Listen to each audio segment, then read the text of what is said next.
about women. We're going to talk about bees.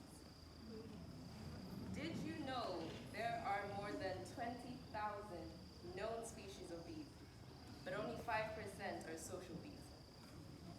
Only 5% allow you to get to know them. And they be minding their business, building their nests, and you interrupt their day to tell them, you're not like other bees. Because to you, that's such a compliment.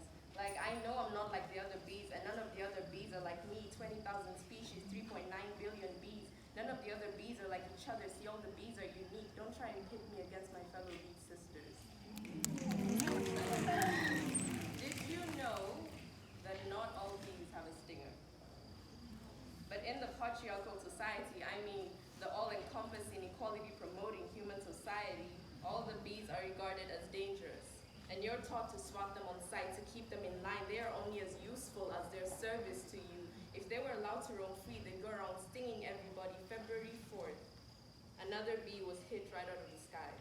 It survived and thought it should report it, but stopped when the cop asked what it was wearing. Yeah, with those bright yellow stripes, it was definitely asking for it.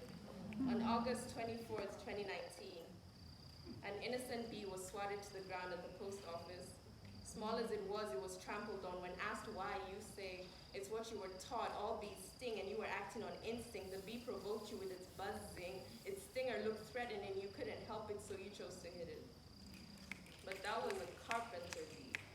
And in case you don't know, carpenter bees are harm-free. They don't even have a stinger, but it doesn't matter. You say good riddance because it was noisy anyway, and it needed to be put in its place. It's only as important as the beauty on its face. It refused to acknowledge you. It had no right to fly away. How dare it not smile and thank you for being kind? How dare it say no, dare to speak up against you? It had no right to. Next time the bee thinks to speak, it'll remember the hits. It needs to learn the patriarchal hierarchy. You say it couldn't even produce honey. Like that makes its life any less valuable.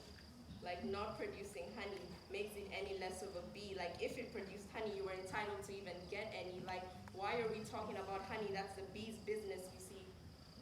You see how honey can be a metaphor for so many things? You see how I have to use a metaphor to discuss these things? I want to write society as the humans and women as the bees. Society as the human, males and women as the bees. But wouldn't that be humanizing a male society and animalizing the female victim? And haven't we seen enough of that already? And don't tell me you're tired of hearing the empowerment song, because we are tired of hearing the abuse song. You dare say move on. On March 4th, 5 days ago, a girl in Kenya was publicly assaulted on the road, and the poet in me says letting it go unmentioned is wrong. Between then and now, how many more bees have been killed? And the only difference is their stories aren't as buzzworthy.